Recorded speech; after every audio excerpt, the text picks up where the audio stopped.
प्रणाम, मैं हूं हिमांशु द्विवेदी और स्वागत है आपका हमारी खास पेशकश चुनावी चर्चा में। चुनावी चर्चा के तहत अब चुनाव में जो कुछ चर्चाएं चल रही होती पर हम बात करते हैं। प्रधानमंत्री नरेंद्र मोदी एक तरफ है, समूचा विपक्ष दूसरी तरफ है, दोनों के बीच में आरोप प्रत्यारोप है, भावी कार्यक्रमों को लेकर बातचीत है, चुनाव का एजेंडा तय करने की कोशिश जारी है। पहले चरण का मतदान हो चुका है, दूसरे चरण का मतदान होने में 3 दिन शेष हैं, लेकिन अभी तक किन मुद्दों पर यह चुनाव जा रहा है इसको लेकर कहीं ना कहीं असमंजस है। क्या चुनाव केवल नरेंद्र मोदी की शख्सियत को लेकर है या इसके अलावा भी बाकी मुद्दों को लेकर कोई वजनदारी है, सवाल है। इस सवालों के बीच में प्रधानमंत्री मोदी कल विपक्ष पर बढ़ते और विपक्ष पर बढ़ते क्या सीधे तौर पर कहे कि कांग्रेस को कटघरे में खड़ा किया। कांग्रेस के संदर्भ में उन्होंने कहा कि देखो, इस कांग्रेस पर भरोसा करने की जरूरत नहीं है। ये कांग्रेस अगर सत्ता में आ गई तो ये देश की संपत्ति को, आप लोगों की संपत्ति को मुसलमानों के बीच बांट देंगे, घुसपैठियों के बीच बांट देंगे। और अतीत के संदर्भ में उन्होंने हवाला दिया और उसके साथ इस बात को कहा। आज भी उन्होंने अपनी बात को दोहराया। समूचा विपक्ष इसको लेकर हमलावर है, कह रहा है कि मामले को भ्रमित करने की कोशिश की जा रही है, पर मामले को भ्रमित करने की कोशिश दरअसल है नहीं।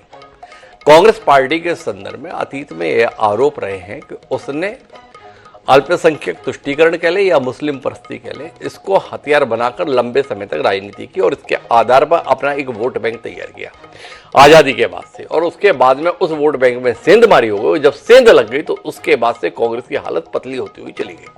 जिस विषय को लेकर प्रधानमंत्री निशाने पर लेते हैं या भाजपा के तमाम नेता समय और सुविधा अनुसार निशाने पर लेते हैं, वो दरअसल 2006 में प्रधानमंत्री रहे उस समय मनमोहन सिंह का राष्ट्रीय परिषद में दिया हुआ बयान है, जिसमें उन्होंने बताया था कि अल्पसंख्यकों का इस देश के संसाधनों पर पहला हक है और विशेषकर मुसलमानों को अतिरिक्त तौर पर सहायता और समर्थन देने की जरूरत है। जब भी कभी मौका आता है तो भारतीय जनता पार्टी कांग्रेस की रीति नीति के तहत इस बयान का इस्तेमाल करती है। अब हालत यह है कि यह मुद्दा कहीं तूल ना पकड़ जाए। इस संदर्भ में कांग्रेस के तत्कालीन राष्ट्रीय अध्यक्ष मल्लिकार्जुन खड़गे भी मैदान में उतर गए हैं। उन्होंने समय मांगा है प्रधानमंत्री नरेंद्र मोदी जी से कि भाई, हमारे घोषणा पत्र को आप शायद ठीक से समझ नहीं पाए हैं, तो आप मुझे समय दीजिए, मैं अपने घोषणा पत्र को आपको समझाने की कोशिश करता हूं। किस घोषणा पत्र को समझाने की कोशिश करते हैं? उस घोषणा पत्र को जिसे मोदी जी ने हथियार बनाया हुआ है। उस घोषणा पत्र में अल्पसंख्यकों के लिए कांग्रेस सरकार में आने के बाद क्या कहेगी, इसका एक अलग से चैप्टर है, वो हो रहा है। तो आज हम इसी पर बात करेंगे। हमारे साथ इस दिलचस्प राजनीतिक चर्चा का हिस्सा बनने के लिए 3 खास मेहमान हैं। डॉक्टर पूजा त्रिपाठी हमारे साथ हैं, कांग्रेस पार्टी की सुदीप प्रवक्ता है। श्याम झा है हमारे साथ, भारतीय जनता पार्टी की का पक्ष रखने के लिए इस समय हमारे साथ जुड़े हुए हैं। और इन दोनों के बीच में तटस्थ राय देने के लिए रमेश शर्मा जी हैं। आप तीनों का स्वागत है। 3 हमारे पास पैनलिस्ट है और 3 हमारे पास बयान है। तो 3 बयानों को सुनते हैं और फिर पूजा त्रिपाठी जी से इस चर्चा को शुरू करते हैं। एक बार इन बयानों पर दृष्टि डालें। उनकी सरकार थी, उन्होंने कहा था कि देश की संपत्ति पर पहला अधिकार मुसलमानों का है। इसका मतलब ये संपत्ति इकट्ठी करके किसको बांटेंगे? जिनके ज्यादा बच्चे हैं उनको बांटेंगे, घुसपैठियों को बांटेंगे। क्या आपकी मेहनत की कमाई का पैसा घुसपैठियों को दिया जाएगा? आपको मंजूर है?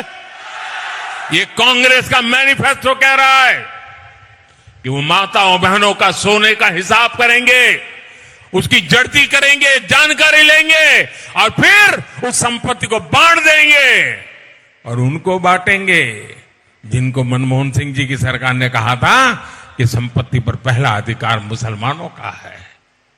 भाइयों बहनों, ये अर्बन नक्सल की सोच, मेरी माताओं बहनों, ये आपका मंगलसूत्र भी बचने नहीं देंगे। We will have to devise innovative plans to ensure that minorities, particularly the Muslim minority, are empowered to share equitably in the fruits of development. They must have the first claim on our resources. उस भाषण के बाद मैं समझता हूं कि इस देश के करोड़ों लोग निराश होंगे। शायद ही ऐसा बयान किसी प्रधानमंत्री ने दिया होगा जो इशारा करता है कि हमारे जो अल्पसंख्यक यहाँ तब से रह रहे हैं वो घुसपैठी हैं। ये किस किस्म की राजनीति है और किस किस्म की संस्कृति है? एक तरफ तो आप राम मंदिर की बात करते हो राम के आचरणों की बात करते हो और दूसरी तरफ नफरत फैलाते हो। कहाँ गया आपका सबका साथ, कहाँ गया आपका सबका विश्वास? आप कभी हिंदुस्तान को बरकरार नहीं रख सकते। तो डॉक्टर पूजा त्रिपाठी जी मेरे साथ हैं। पूजा त्रिपाठी जी, प्रधानमंत्री जी बता रहे हैं अगर आप लोगों की पार्टी सत्ता में आ गई तो बाकी लोगों के साथ क्या कुछ नहीं हो जाएगा। आप स्वयं तो डर नहीं गई कहीं मेरी पार्टी की सत्ता आ ना जाए, जैसा प्रधानमंत्री जी ने बताया।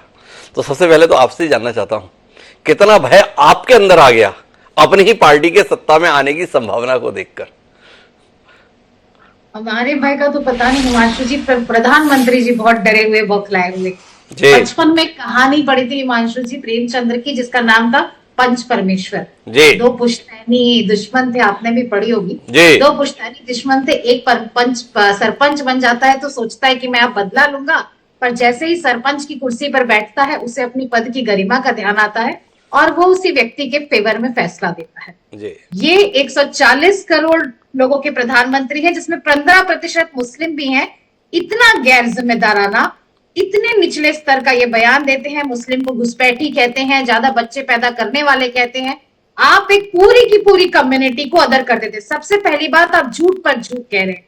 ये 2005 और 5 में जब जस्टिस राजेंद्र सच्चर जी की रिपोर्ट आई थी माइनॉरिटीज के सोशियो इकोनॉमिक स्टेटस पे, तब मनमोहन सिंह जी ने एक पूरा बयान दिया था नेशनल डेवलपमेंटल काउंसिल की उसमें मीटिंग में।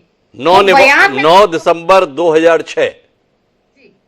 उसमें उसका कहना था कि मेरा मानना है कि हमारी सामूहिक प्राथमिकताएं स्पष्ट हैं। कृषि, सिंचाई, जल संसाधन, स्वास्थ्य, शिक्षा, ग्रामीण बुनियादी ढांचे में महत्वपूर्ण निवेश और सामान्य बुनियादी ढांचे के लिए आवश्यक सार्वजनिक निवेश की जरूरत है। साथ ही अनुसूचित जाति जनजाति, अन्य पिछड़े वर्ग, अल्पसंख्यकों और महिलाओं और बच्चों के लिए कार्यक्रम, अनुसूचित जाति और जनजातियों को हमें पुनर्जीवित करने की जरूरत है और यह अल्पसंख्यकों को और खासकर मुस्लिमों का उत्थान हो सके। यह जब मनमोहन सिंह जब बात करते हैं तो अनुसूचित जाति, जनजाति, ओबीसीज, महिलाएं, बच्चे, हर पिछड़े वर्ग की बात करते हैं। पर प्रधानमंत्री जी अपनी आदत के मुताबिक सिर्फ झूठ बोल रहे हैं राजनीतिक रैलियों से। इस बात का कितने बार फैक्ट चेक हो चुका है। और वो कहते हैं हम रीडिस्ट्रीब्यूशन की बात करते हैं। क्या उन्होंने एक बार भी मुस्लिम लीग के चश्मे को उतारकर हमारा मैनिफेस्टो पढ़ा भी है? 38 पेजेस का मैनिफेस्टो है, 395 टॉपिक्स है, कहीं पर भी हिंदू और मुस्लिम लिखा है तो मैं आज राजनीति छोड़ दूंगी हिमांशु जी। इतनी गैर जिम्मेदाराना बात। आप इस देश के 15% मुस्लिमों के भी प्रधानमंत्री हैं और आप कितनी घटिया बातें करते हैं। आप उनको बिल्कुल घुसपैठिए कह दिए, आप उनको आतंकवादी कह दिए, आप उनको बच्चे पैदा करने की मशीन कह दिए। वो एक अलग बात है कि प्रधानमंत्री खुद 6 भाई बहनों के बीच में खुद एक औलाद है, ऐसी बातें कर रहे हैं और इतना ज्यादा वो ये बकाहट है, ये हताशा है कि ये आपका रीडिस्ट्रीब्यूट। और प्रधानमंत्री जी मंगलसूत्र की बात करते हैं, उनके मंगलसूत्र का मान तो खैर उन्होंने रखा नहीं, व्यक्तिगत टिप्पणी हम करेंगे नहीं। पर प्रधानमंत्री जी के शासनकाल में आज डेब्ट का जो कर्जा है, गोल्ड लोन है, वो 40% हो गया है। डीमोनेटाइजेशन और जीएसटी में सबसे ज्यादा महिलाओं ने अपने जेवर गिरवी रखे।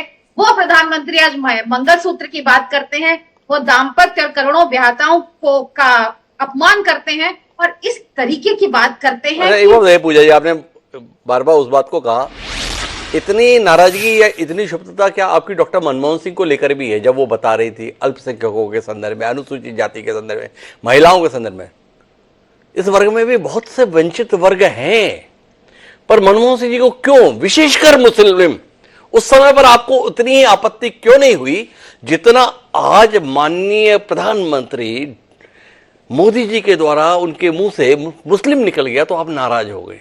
बात तो दोनों की तरफ से आनी चाहिए ना। मनमोहन सिंह जी को भी अल्पसंख्यक में मुस्लिम ही क्यों याद आए? क्यों उन्हें वनवासियों के जीवन के संदर्भ में, जो अभी भी आदिम युगीन जीवन जीने के लिए अभिशप्त हैं, उनके संदर्भ में उल्लेख नहीं आया कि भाई गोंड आदिवासियों की जिंदगी जिस प्रकार की है, या कंवर समुदाय, पहाड़ी कोरवा किस प्रकार की जिंदगी जी रहे हैं, इस पर उन्होंने बात नहीं की, विशेषकर मुस्लिम। तो कांग्रेस जिस कटघरे में खड़ी की जाती है, ये भाजपा या मोदी जी की मदद आपकी पार्टी के नेता क्यों कर देते हैं? भाई ये हथियार किसे बना रहे हैं? वो एक मनमोहन सिंह जी के मुंह से निकला हुआ शब्द क्या पूजा जी नहीं मानती कि भाजपा हथियार बना के इस्तेमाल कर रही है? मोदी जी 10 साल के बाद भाषण दिए, लोकसभा का एक चुनाव आया है, उनके पास कहने को विकास का कोई पैमाना नहीं है, वो हिंदू मुस्लिम पर आ गए। वो पूरी की पूरी एक सिर्फ और सिर्फ हेट स्पीच है और इसको इलेक्शन कमीशन को इसका संज्ञान लेना चाहिए, जो कि वो नहीं लेगा। कल से सोया हुआ है। आप एक नेशनल पॉलिटिकल रैली में देश का प्रधानमंत्री, आप छोड़िए आप भाजपा के स्टार प्रचारक हैं, आप छोड़िए आप पूरे 24/7 कैंपेन मोड में रहते हैं, आप इतनी नफरत भरी भाषा देश की कम्युनिटी के खिलाफ कैसे बोल सकते हैं? डॉक्टर पूजा त्रिपाठी जी की इस बात में बड़ा दम है। श्याम झा जी 2006 में दिया था मनमोहन सिंह जी ने कोई बयान, आपको 2024 में याद आ रहा है? अपनी किसी नीति, अपने किसी कार्यक्रम, अपनी किसी उपलब्धि पर भरोसा नहीं कि देश की जनता वोट दे पाएगी, इसलिए 2006 का बयान 18 साल बाद आपको लग रहा है अब बात शायद इससे ही बनेगी, पहले चरण के मतदान के रुझान के बाद? ऐसा है क्या, या कुछ और आपने देखा? देखिए हिमांशु जी, जिस प्रकार का कांग्रेस का जो तुष्टीकरण की राजनीति पिछले 70 साल से रही है, कोई नया नहीं है उनके लिए। हमेशा वर्ग विशेष के लिए उन्होंने हमेशा कार्य करने के लिए कोशिश की। अब अगर देश में अगर वो बोलते हैं कि घोषणा पत्र में ये वचन देते हैं कि हम मुस्लिमों के लिए अलग से कोई लॉ बनाने के लिए उन्होंने वचन दिया है, वादा किया है। देश में एक कानून ही चलेगा, एक देश एक कानून की बात करते हैं हम लोग, और आने वाले समय में एक देश एक कानून ही चलेगा। ये इस प्रकार की तुष्टीकरण की राजनीति अब नहीं चलेगी। और लेकिन श्याम झा जी, पहले तो आपको अपने बात को जरा स्पष्ट करना होगा। आप बताओ कि कांग्रेस के घोषणा पत्र में मुसलमानों के लिए अलग से कानून संबंधी कौन सा वायदा किया है? आपने बात बोल दी हो तो थोड़ा बताओ ना। मेरे पास रखा हुआ है घोषणा पत्र, मुझे दिखा नहीं, मैंने मेहनत की थोड़ी सी, तो थोड़ा आप मेरी मदद कीजिए अपने बयान को जस्टिफाई करने के लिए। ये मुसलमानों के लिए कौन सा कानून बनाने वाली है कांग्रेस? देखिए, दो चीजें उन्होंने कही है उसमें। जेल में अलग से आरक्षण देने की बात कही है जी, आप देखिए होगा उसमें। दूसरा, खेल में आरक्षण क्यों? आप मुझे ये बताइए, जो प्रतिभाशाली है आज हमारा देश गौरवान्वित होता है कि इतने मेडल जीत के आते हैं हमारे खिलाड़ी, उसमें अलग से आरक्षण देना क्यों? आज के मुसलमान कौन सा खेल में आरक्षण दिया है? करने की क्या आवश्यकता है? खेल में कौन सा आरक्षण दिया है कांग्रेस ने? उसके बाद उन्होंने एक वादा ये किया है कि जो मुस्लिम लॉ बोर्ड जैसी जो चीजें हैं उस तरह की अलग से उनके लिए कानून बनाने का वादा किया है। श्याम जी, आपकी जानकारी के लिए, कांग्रेस के घोषणा पत्र में कि कांग्रेस अल्पसंख्यक वर्ग के छात्रों और युवाओं को शिक्षा, रोजगार, व्यवसाय, सेवाओं, खेल, कला और अन्य क्षेत्रों में बढ़ते अवसरों का पूरी तरह से लाभ उठाने के लिए प्रोत्साहित करेगी और सहायता देगी एक लोक कल्याणकारी राज्य में। अगर सरकार बनने पर इस प्रकार का कमिटमेंट है तो ये आपत्तिजनक है? क्या लिखना चाहिए कांग्रेस को? भूले से भी इनको कुछ ना मिल जाए, ये सुनिश्चित करेगी? मैं ये पूछना चाहता हूं कि ये अलग से, मैं आपको अभी का उदाहरण देता हूं। राजस्थान में अभी कांग्रेस की सरकार थी, हिंदू शोभा यात्राओं पर प्रतिबंध निकाला गया, सरकार की तरफ से आदेश निकाले गए, और वही कोटा में पीएफआई जो प्रतिबंधित संगठन है उनके लिए अलग से इन्होंने परमिशन दी। मैं पूछना चाहता हूं इनकी विचारधारा क्या है, सोच क्या है? जो एक प्रतिबंधित संगठन है उसके लिए आप रैली निकालने के लिए परमिशन देते हैं, और हिंदू संगठनों का, हिंदुओं के जो त्योहार है उसमें रामनवमी की शोभा यात्रा या खाटू श्याम जी की शोभा यात्रा के लिए प्रतिबंध लगा देते हैं। ये मानसिकता क्या है इनकी? ये तो इनको तय करना पड़ेगा। ये जिस प्रकार से ये एक वर्ग विशेष के लिए अभी बात आप कर रहे थे हिमांशु जी, आपको भी ध्यान है 90 के दशक में कश्मीर में क्या हुआ? मंगलसूत्र की बात छोड़िए, आबरू तक नहीं बचा पाई माताएं बहनें। किस तरह की वहां पे सरकार। और मणिपुर में, कश्मीर आपको याद है, मणिपुर के संदर्भ में कुछ कहना चाहेंगे श्याम जी? जी बिल्कुल कहना चाहूंगा द्विवेदी जी। मणिपुर में जो हो रहा है दुर्भाग्यपूर्ण है, लेकिन उसमें सरकार की तरफ से कोई समर्थन या सरकार की तरफ से सपोर्ट नहीं है। जिस प्रकार से कश्मीर में सरकार के समर्थन में जो घटना। श्याम जी, जाने दीजिए पूजा त्रिपाठी जी क्या बोलेगी। यह आपकी पार्टी की नेता रही है, बहुत सम्माननीय है, नाम उनका अनुसुईया उइके है, राज्यपाल है वहां की। उनका बयान कभी आपने देखा, सुना है उन्होंने क्या बोला है मणिपुर की हिंसा के संदर्भ में? नहीं, मुझे उस जानकारी नहीं है द्विवेदी जी। पर खैर, अपन वर्तमान पे आते हैं श्याम जी। क्या ऐसी जरूरत आन पड़ी है जिसके चलते आपकी पार्टी 18 साल पुराने बयान को याद दिलाने के लिए मजबूर हुई है? देश में ऐसे क्या हालात बने हैं जिसके चलते आपको लग रहा है कि 10 साल नरेंद्र मोदी जी के नेतृत्व में जो काम हुआ है, जो उपलब्धियां हैं, जो सफलताएं हैं, वो पर्याप्त नहीं है कि वो आपके 370 के पार्टी के और 400 पार के एनडीए के आंकड़े को पार करा पाए। ऐसी क्या मजबूरी आन पड़ी है कि देश एक बार फिर हिंदू मुस्लिम के आधार पर बढ़ जाए? ये आक्षेप आपके ऊपर आ रहे हैं। देखिए हिमांशु जी, ये राजस्थान में उन्होंने बयान दिया माननीय प्रधानमंत्री जी ने, और मैं बता रहा हूं राजस्थान में जो पिछले 5 साल जो कांग्रेस की सरकार रही थी उसमें किस प्रकार से उदयपुर में घटना हुई, टेलर की किस प्रकार से हत्या कर दी गई, उस समय भी जो कांग्रेस सरकार थी पूरी तरह से उसको बचाने के लिए क्या क्या नहीं किया। आज देखिए कि आज माननीय प्रधानमंत्री जी ने जो वक्तव्य कहे वो सारी घटनाओं को देख रही, जिस प्रकार से शोभा यात्राओं पे पथराव होता जिस प्रकार का वातावरण रहा उसके तहत यह बात कही गई। राजस्थान में 5 साल में हालात अल्पसंख्यकों के तुष्टीकरण के रहे, जिसके चलते वहां पर यह बात कहना प्रधानमंत्री जी को जरूरत नहीं लगा, इसलिए यह बात कह दी गई। कुल मिलाकर श्याम जी की बात का मर्म इतना है। पर मैं रमेश शर्मा जी बतौर पत्रकार आपके पास आना चाहता हूं और जानना चाहता हूं चुनाव की दिशा किस ओर जा रही है? क्या फैसला अल्पसंख्यक और बहुसंख्यक के बीच होने की नौबत आ गई है? देश को तय करना होगा अल्पसंख्यक किस तरफ रहे और बहुसंख्यक किस तरफ रहे, क्या उस दिशा में जाना है? पूजा त्रिपाठी जी कह रहे हैं कि प्रधानमंत्री जी ऐसी भाषा कैसे बोल सकते हैं, आपका क्या मानना है? नरेंद्र मोदी बड़े मजे हुए राजनीतिज्ञ हैं, अनुभवी राजनीतिज्ञ हैं, कितने ही साल मुख्यमंत्री, कितने ही साल प्रधानमंत्री रह गए। अनायास तो नहीं बोल सकते, जो भी बोल रहे हैं सोच कर बोल रहे हैं, समझ कर बोल रहे हैं। तो क्या सोच रहे हैं और क्या समझ रहे हैं, ये रमेश जी हमें समझाए ना।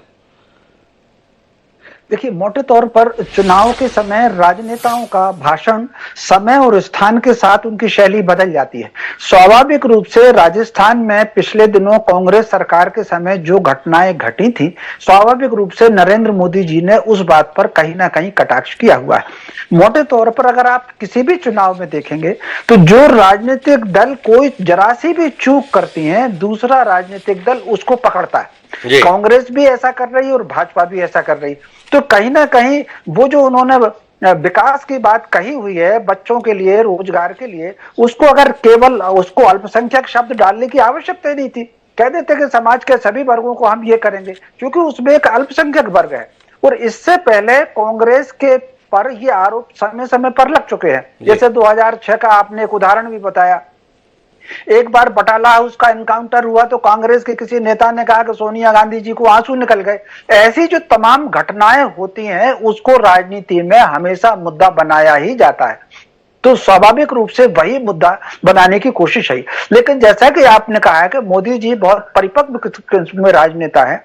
ये जो उन्होंने आरोप लगाया है चुनाव में, हो सकता है ये उसको आवश्यक समझते हो, लेकिन उनके बजाय कोई दूसरा नेता कह देता। भाजपा में ऐसे नेताओं की एक लंबी कतार है, कोई दूसरा नेता कह देता तो शायद इतना तूल नहीं पकड़ता।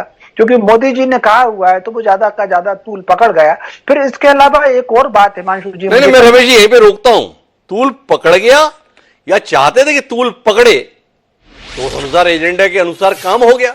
भाई देश को तय करना ही होगा कि उसे किस और जाना है, रास्ता स्पष्ट है।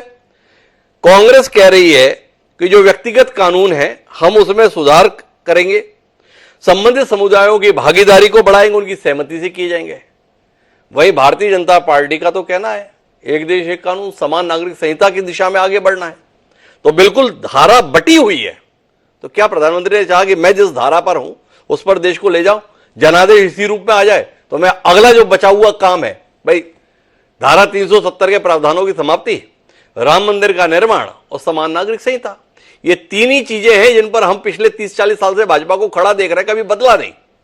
क्या माने, प्रधानमंत्री ने यह बात जानकर कही क्योंकि अब उनका मन है कि अगर समर्थन जनता ने दे दिया, देश की जनता ने दे दिया, तो ये समान नागरिक संहिता को भी कर ही देंगे। ये बिल्कुल आपने ठीक कहा। समान नागरिक आचार संहिता की बात अगर आप देखेंगे तो स्वतंत्रता के पहले भी कई बार उठी, लेकिन स्वतंत्रता के बाद कहीं ना कहीं ये मुद्दा पीछे चला गया। तो मोदी जी का जो एजेंडा समान नागरिक आचार संहिता का है, दुनिया जो कि कहां पर जा रही है, समान नागरिक आचार संहिता रहने ही चाहिए। अगर हम खुद को सेकुलर स्टेट कहते हैं, हमारा संविधान अगर सेकुलर है तो उसमें जाति और धर्म के आधार के जो लाभ हैं कहीं ना कहीं उससे 2 कदम पीछे हटना चाहिए। जो भी प्रतिभाशाली व्यक्ति है उस व्यक्ति को प्रोत्साहन मिले, जो जरूरतमंद है उस व्यक्ति को सहायता मिले। हम जाति और धर्म देख करके किसी को मदद करें और किसी को मदद ना करें। इसके अलावा अगर आप देखेंगे कुछ निर्णय ऐसे हैं जिन निर्णयों पर पूरे देश को राजनीति से अलग हट करके कहीं ना कहीं विचार करना चाहिए, और उन निर्णयों के कारण ही कांग्रेस पर सवाल उठते हैं। अब कुछ दिन पहले उन्होंने कर्नाटक में निर्णय ले लिया कि मंदिरों के चढ़ावे पर टैक्स लगेगा और वक्फ बोर्ड और चर्च को उसका अनुदान बढ़ा। तो इस तरह के निर्णयों से कहीं ना कहीं बचना चाहिए। जब आप हस्तक्षेप नहीं करते हैं किसी दूसरे धर्म स्थलों पर, तो आपको मंदिरों में हस्तक्षेप क्यों करना? ये इस तरह के मुद्दे भाजपा को मिल जाते हैं। इस तरीके के मुद्दे भाजपा को मिल जाते हैं। मैं पूजा त्रिपाठी के पास आना चाहता हूं, पर एक सवाल आपसे और करना चाहता हूं। यह समान नागरिक संहिता से केवल मुसलमान प्रभावित होंगे या सभी धर्म, सभी जातियों को समान दृष्टि से देखना चाहिए? तो ये अनुसूचित जनजाति के संदर्भ में या जाति के संदर्भ में जो विशेष प्रावधान है वो भी समाप्त हो जाएंगे। क्या कहते हैं आप रमेश जी? देखिए, मेरी दृष्टि में तो समान नागरिक आचार संहिता में भारत के सारे नागरिकों का स्वरूप एक होना चाहिए। जो आवश्यक, जिसको सहयोग आवश्यकता है, व्यक्तिगत आधार पर अगर उसको आर्थिक सहयोग की आवश्यकता है तो आर्थिक सहयोग दिया जाए, शैक्षणिक सहयोग की आवश्यकता है तो उसको शैक्षणिक सहयोग दिया जाए, मानसिक सहयोग की आवश्यकता है तो उसको मानसिक सहयोग दिया जाए। जाति और धर्म के आधार का ये जो कांग्रेस बंटवारा करके चले गए कि डिवाइड एंड रूल, कहीं ना कहीं उससे हमको मुक्त होकर हमें मुक्त होना चाहिए। तो पूजा त्रिपाठी जी वापस आते हैं, आप इतनी नाराज क्यों भाई? दो बड़े राजनीतिक दल हैं देश के, दोनों का अपना विचार है, दोनों का अपना समाज के प्रति कमिटमेंट है। मोदी जी जिस पार्टी का प्रतिनिधित्व करते हैं वो समान नागरिक संहिता की हिमायती है। आपकी पार्टी का घोषणा पत्र धर्मों के अनुसार जो कानूनी प्रावधान है उसको और बेहतर बनाने के संदर्भ में संकल्प जताता है। फिर ऐतराज किस बात का? देश को फैसला करने दीजिए।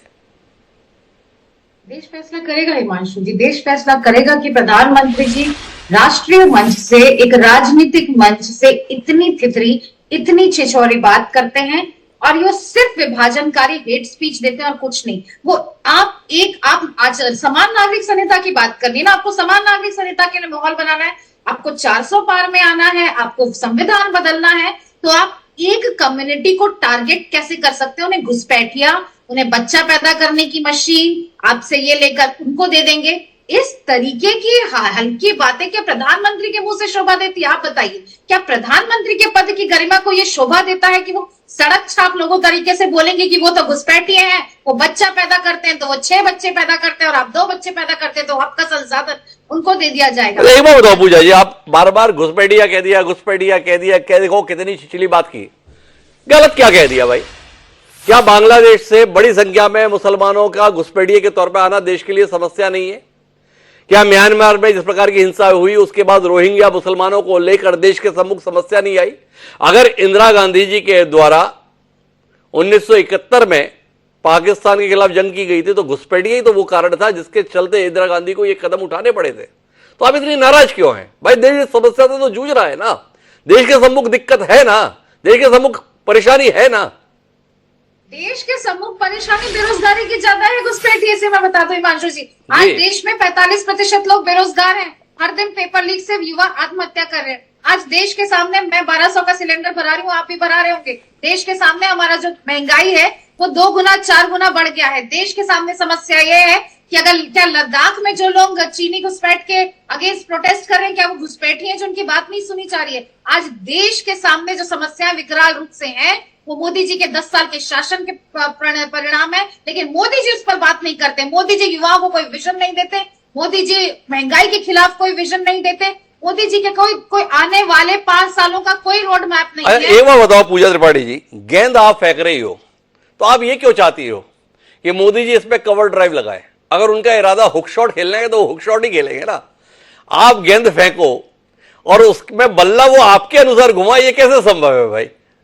मोदी जी जब प्रधानमंत्री बने तो वो मेरे भी प्रधानमंत्री हैं, वो किसी भाजपा वाले के भी प्रधानमंत्री हैं, वो किसी टीएमसी वाले के भी प्रधानमंत्री हैं, डीएमके वाले के भी प्रधानमंत्री हैं। और जब कोई बेरोजगार व्यक्ति आत्महत्या करता है तो उसका जाति और धर्म नहीं देखा जाता। तो मोदी जी की ये जिम्मेदारी है कि आप उस पे आप कवर ड्राइव लगाएं, आप हुक शॉट खेलें, लेकिन आप एक कम्युनिटी को अदर करके उनको निशाना बनाकर जालौर में, आप बंगाल में ये करिए, आप घुसपैठ की बात करिए, आप जालौर में, राजस्थान में आप इस तरीके का भाषण कैसे दे सकते हैं? और ये सिर्फ मैं नहीं, देश की पूरी जनता जिसका थोड़ा भी दिमाग सही है वो यही बात कह रही है। यही बात कह रही है। तो पूजा त्रिपाठी जी का जानना है भाई, जिसका भी दिमाग थोड़ा सही है वो ये सवाल कर रही है। तो श्याम जी, जो सही दिमाग के लोग हैं उनके सवाल का उत्तर दीजिए ना आप। देखिए हिमांशु जी, जिस प्रकार से पूजा त्रिपाठी ने 140 करोड़ देशवासियों के प्रधानमंत्री को सड़क छाप बोला, तो इस सड़क छाप नहीं बोला, गलत बात श्याम जी। सड़क छाप वाली भाषा इस्तेमाल क्यों कर रहे हैं, इस बात को लेकर आहत मन से टिप्पणी की है। देखो, उन्होंने सड़क छाप नहीं बोला, आप गलत बात ना करो श्याम जी, सामने सामने कर दे रहे हो, ऐसा कैसे संभव है? पूजा त्रिपाठी जी इतने आसानी से फेर में नहीं आती। वो कहना वही चाह रही है, सुप्रिया श्रीनाथ जैसे प्रवक्ताओं से सीख लेती हैं, गौरव वल्लभ जी से भी सीख लीजिए। पूजा त्रिपाठी जी सुप्रिया श्रीनाथ क्यों बनना चाहती है? और रही बात, आज मैं पूछना चाहता हूं हिमांशु जी आपसे, अल्पसंख्यक के नाम पे इनको सिख, जैन, बौद्ध, पारसी क्यों नहीं नजर आता? इनको केवल मुसलमान ही क्यों नजर आता जी? अगर ये अल्पसंख्यकों की बात करते हैं तो उस समय क्यों पूजा जी एक बार बात कर ले श्याम जी पूरी जी। अब दूसरी बात, ये इन्होंने पेपर लीक की बात की। राजस्थान में कांग्रेस सरकार में 19 प्रतियोगी परीक्षाएं हुई, 19 के 19 पेपर लीक हुए, उसमें इनके बड़े नेता लिप्त पाए गए। और भ्रष्टाचार में इनके मुख्यमंत्री के सामने शिक्षक सम्मान समारोह में मुख्यमंत्री जी ने पूछा शिक्षकों से, सार्वजनिक रूप से, वहां मीडिया भी मौजूद था, क्या ट्रांसफर के लिए रिश्वत देनी पड़ती है? शिक्षकों ने एक स्वर में कहा हाँ, ट्रांसफर के लिए। आप थोड़े कंफ्यूज हो गए हो, क्या है ये चुनाव लोकसभा का है, पूरे देश का है, आपके मन से राजस्थान निकल ही नहीं रहा। अरे राजस्थान जीत गए आप चिंता इस बात की करो कि 4 महीने जीतने के बाद वहां पे वोटिंग परसेंटेज 10% से कम क्यों हो गया, उस पर बात कर लेंगे अपन बाद में। अभी तो आप देश के संदर्भ में बताओ, क्या मोदी जी जैसी शख्सियत ये राजस्थान भर के संदर्भ में सोच के बोलेगी, या देश के संदर्भ में जो कुछ उन्होंने बेहतर काम किया है आपके अनुसार, उस पर भी आप कुछ रोशनी देंगे?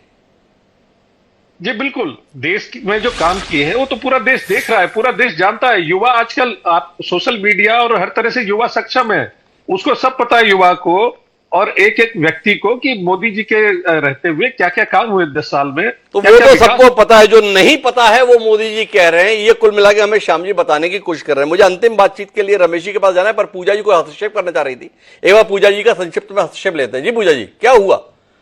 मैं ये कह रही हूँ मानसी जी की सबसे पहले आप एक कॉपी मेरी तरफ से मैनिफेस्टो की हमारे भाजपा प्रवक्ता भाई को दीजिए, और दूसरा, मुझे कोई सुप्रिया श्रीनाथ तो गौरव वल्लभ बनने की जरूरत नहीं, पूजा त्रिपाठी की शख्सियत काफी है और मैं अपना बचाव और अपनी पार्टी का स्टार्ट। उन्होंने तो आपको आमंत्रण दिया कि आपको भाजपा में भी जगह मिल सकती है, जैसे गौरव जी को मिल गए। भाई आमंत्रण है, आप उसके संदर्भ में इतनी नाराज क्यों हो रही है? श्याम जी की वो लगा आप में प्रतिभा है, गौरव जी में प्रतिभा थी, देखो भाजपा में ले लिया, आप में भी प्रतिभा दिख गई, तो श्याम जी ने आपको आमंत्रण दे दिया, बुरा क्या मानना है? धन्यवाद दीजिए। लेकिन बहरहाल मैं रमेश जी आखिरी बातचीत के लिए आपके पास आता हूं, क्या देख रहे हैं आप? पहले चरण की वोटिंग के बाद इस संदर्भ में आक्रामक हुए हैं प्रधानमंत्री, दिशा बदल रही है चुनाव के मुद्दों की, या आपको लगता है कि वो जगह ऐसी थी इसलिए वहां पर छेड़ दिया गया, आगे बात यहां पर से नहीं जाएगी? देखिए, चुनाव की तो कोई दिशा बदल नहीं रही है, वो जगह चूंकि ऐसी थी इसलिए वहां पर ये बात छेड़ी है। और पहले चरण का जो मतदान अगर कम हुआ है तो उसका ये आशय बिल्कुल नहीं है कि ये मतदान कम का नुकसान जो है वो भाजपा को होगा, मतदान कम का नुकसान दोनों तरफ को होगा। और फिर जिस तरीके से कांग्रेस, अरे रुको रमेश जी, थोड़ा आपने बड़े ज्ञान की बात कह दी कि नुकसान दोनों को होगा, तो फायदा में कौन रहेगा? देखिए, अगर हम तमिलनाडु को माइनस कर दें तो तमिलनाडु में क्या होगा ये तो कह नहीं सकते, बाकी स्थानों पर मेरी दृष्टि में भाजपा एक कदम आगे रहेगी। दूसरे चरण में उसके बाद और देखेंगे। तो कुल मिलाकर के कांग्रेस को खुद भी आत्मनिरीक्षण करना चाहिए कि वो किस रास्ते पर है। जो आरोप उस पर 100 सालों से लग रहा है तुष्टीकरण का, आखिर उनके घोषणा पत्रों में ऐसी क्यों दिख जाती है वो लाइन है जिस आधार पर विपक्ष उनको कटघरे में खड़ा कर दे। तो कुल मिलाकर मर्म पर आए तो कांग्रेस का अतीत मुस्लिम परस्ती के तौर पर भाजपा बताती आई है, और कांग्रेस का 2024 के चुनाव में घोषणा पत्र में उसकी छाया दिखाने की कोशिश देश के बीच भारतीय जनता पार्टी का शीर्ष नेतृत्व कर रहा है, जिसमें प्रधानमंत्री नरेंद्र मोदी भी शामिल है। कांग्रेस के लिए चुनौती है कि अल्पसंख्यकों के बीच में तो वो जमीन पहले खो चुकी है, और बहुसंख्यकों के बीच में जमीन इसलिए नहीं बचती कि उस पर आरोप रहता है कि वो तो अल्पसंख्यकों की ही चिंता करती है। कांग्रेस के लिए दुविधा बड़ी है। क्या कांग्रेस के जिम्मेदार नेता प्रधानमंत्री मोदी जी को समझाने के साथ साथ देश को भी समझा पाएंगे कि वस्तुतः कांग्रेस चाहती क्या है? अगर समझा लेंगे तो शायद देश को फैसला लेने में आसानी होगी। नहीं समझा पाएंगे तो फिर जाके देश जो भी फैसला लेगा वो फैसला लेगा। जिम्मेदारी अब कांग्रेस के नेताओं की है। बहरहाल आप तीनों मेहमानों का बहुत बहुत धन्यवाद हमारे साथ दिलचस्प राजनीतिक चर्चा का हिस्सा बनने के लिए। समय है अब इजाजत लेने का, तो मुझे दीजिए इजाजत। कल फिर मिलेंगे नए विषय के साथ, तब तक के लिए सादर प्रणाम।